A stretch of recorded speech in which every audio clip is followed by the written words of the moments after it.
What is up, guys? All Things MTG here. We're back with another video. Today we have a deck tech. It is a modern deck tech, in case it wasn't obvious. We have a deck that has some pieces you're probably familiar with. We've got Delver of Secrets, Hooting Mandrills, Young Pyromancer, Serum Visions, and Lightning Bolt. In case you haven't guessed it, this is Rug Delver, or I just call it Temur Delver because it's less of a mouthful and makes a little more sense than calling it Rug Delver for some reason. Just a bias. So let's get into the deck tech. We've got, of course, it's a Delver deck, so 4 Delver of Secrets. This deck plays a lot of counter magic and burn and other things, so we can almost always flip Delver when we want to. And other than that, he's just a good beater most of the time after he flips. Although I have had to kill someone by smacking him with an unflipped Delver. Yeah, that game took a while.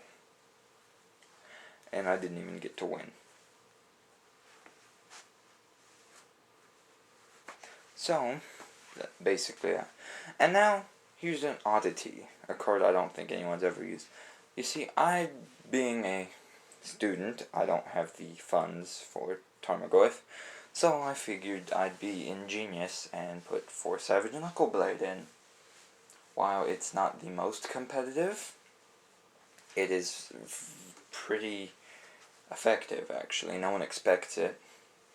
It actually does stuff, and it's fun to use, which is why I keep it in. And it just, matches the flavor of the deck. I don't even know how, don't even ask, but it does. Then we have another staple of Delver decks with red, basically, which is almost every Delver deck, I guess. Lightning Bolt just kills a creature, finishes off a player. Just not much more I can say about this. Serum Visions activates Delver, gets us the monkeys or any counter magic if we need it, triggers Pyromancer. Again, really not much I can say about it. And it was not too expensive, but not too cheap to get the playset. But I got him. Next we have Forethought Scour. Lets us activate Hypercharge the monkey. It's like giving him banana flavored monster. Or something along that effect. You can probably come up with a fitting analogy. That's not my job. My job is to film the deck techs.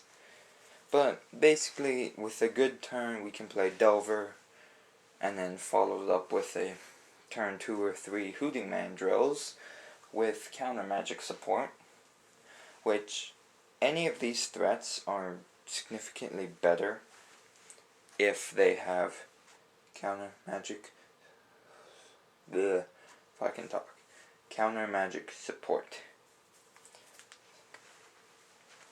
And so basically this lets us mill for monkeys. Hooting Mandrills, 4 copies. The monkeys, the last 4 of in the deck. Basically just a 4/4 with trample. Basically one of the only reasons to add green instead of going straight blue-red. And the only reason I built this deck. The deck wouldn't exist if it wasn't for the monkeys. Because I saw the monkeys, I didn't even see the Delvers the first time I watched a video of it.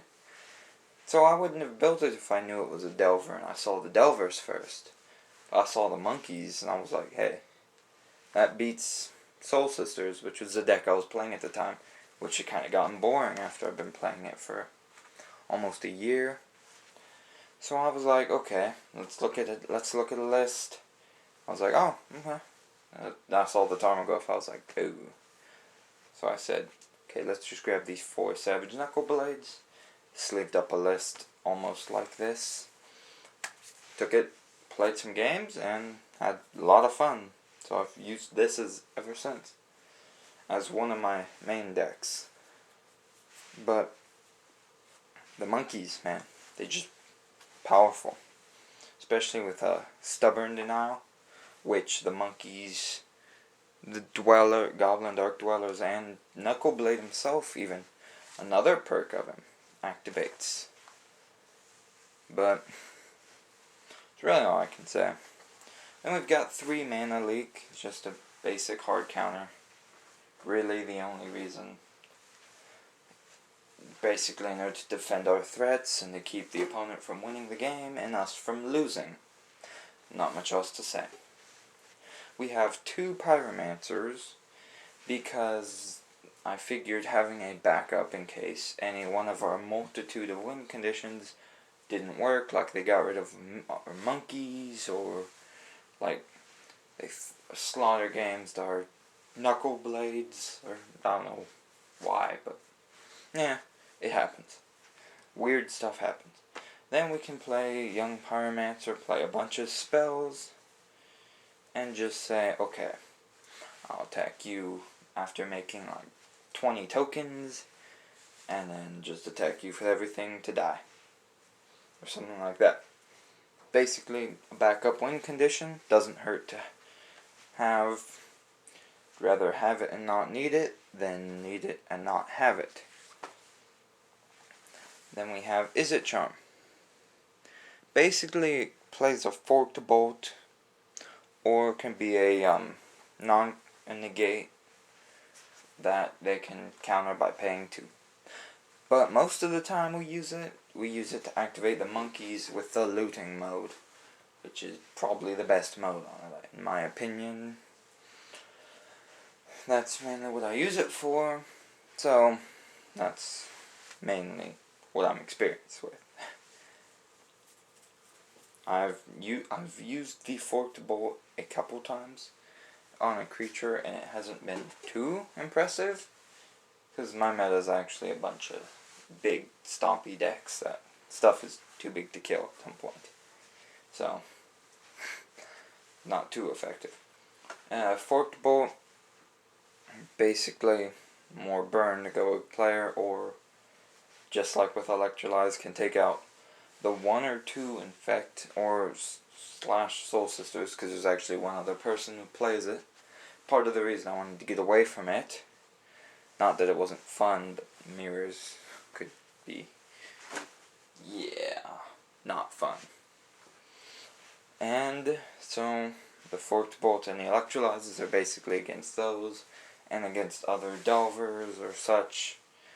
It's just some all around cards. Plus the electrolyzer draws you a card, so that doesn't hurt. But forked bolts basically just kill. It says kill 2 soul wardens, or a soul warden and a token, or kill, or basically 1 mana says make your opponent waste 3 mana on a lingering souls. So it's not too bad. It's somewhat useful. There are times I'd want to replace it, but most times it's okay. And we've got 2 Anticipate. This complements the Serum Visions in finding us counter magic or burn, or the monkeys. It doesn't do as good of a job at flipping Delver, but I wouldn't complain because it's got us counter magic enough times.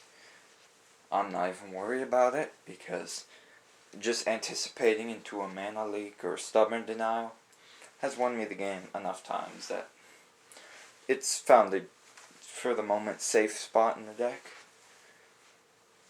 And then we have Stubborn Denial.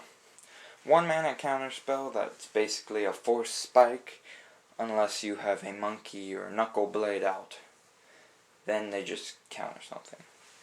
Which is good because it allows you to keep beating face without worrying about getting removed. At least by 1 spell. Make them waste 2 for it. But that's all I have to say. And then Deprive, our last counter spell,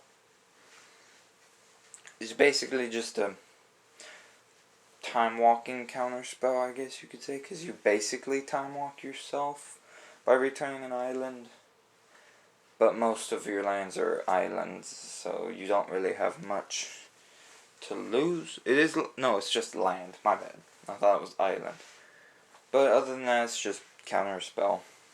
Electrolyze draws you a card and just lets you take out tokens like from Lingering Souls or Soul Sisters decks or Infect or even other Delvers. So for 3 mana it's pretty effective. Then we have another kind of personal edition in Become Immense. This card is if you have it and you can just end the game. Well, if it can go off, you just use it. You can just end the game with a monkey or a Knuckleblade or even on a Delver. And you just win the game because +6/+6 sometimes can be hard to come back from, especially on a 4/4. That's 10 damage on one creature. Pretty decent. And our last card and our last creature are at the top of our curve, basically at 5 mana. The Delve spells don't count because they're usually, different. We have Goblin Dark Dwellers.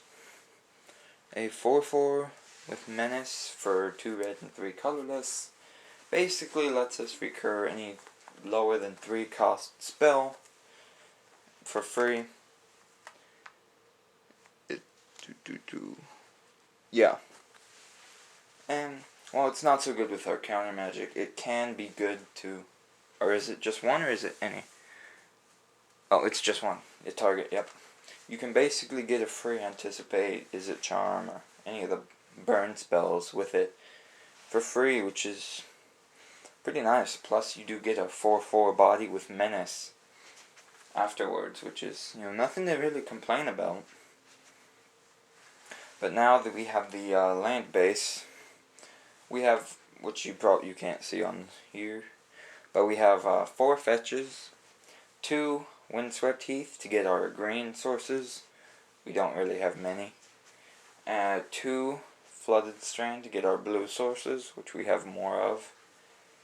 And then we have 4 Wooded Foothills to get green and red sources. Our non-basics, we have a single Lumbering Falls, in case we have to play it for like the grindy match, we can use our Lumbering Falls.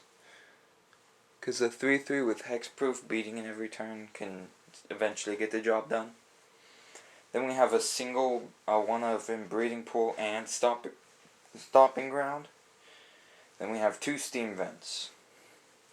Our basic lands, we have 3 islands because we have more blue out of anything. 2 forests and 1 mountain. And then the sideboard will be my sideboard will be in the description, and then you can do any sorts of things with the sideboard. Mine is really just kind of like a combination of stuff for different matchups, plus a few random cards that I put in just for no reason in there. It's really odd. I can't think of it off the top of my head, and it's somewhere, and I'll find it and put it in the description. But also, I'm starting I've been building a Living End deck, and eventually I'll get the pieces for it.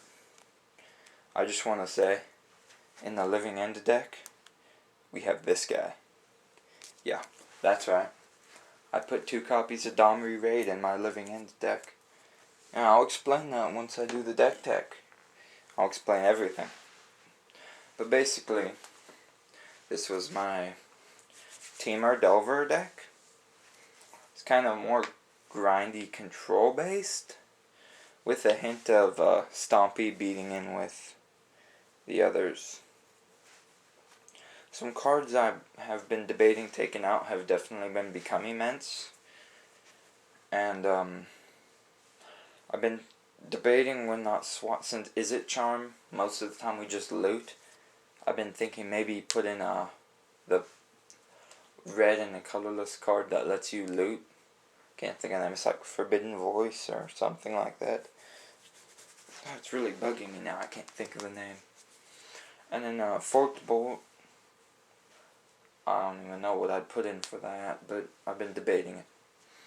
But basically, be on the lookout for eventually a DC Commander deck tech, a standard Green Black Aristocrats deck tech, and a modern Living End deck tech. That one will probably be a while, since I don't even have the Fulminator Mages or the land base done yet. But I'm almost done, and it'll be fun. So this has been All Things MTG. I want to say thanks for watching. I will see you guys next time.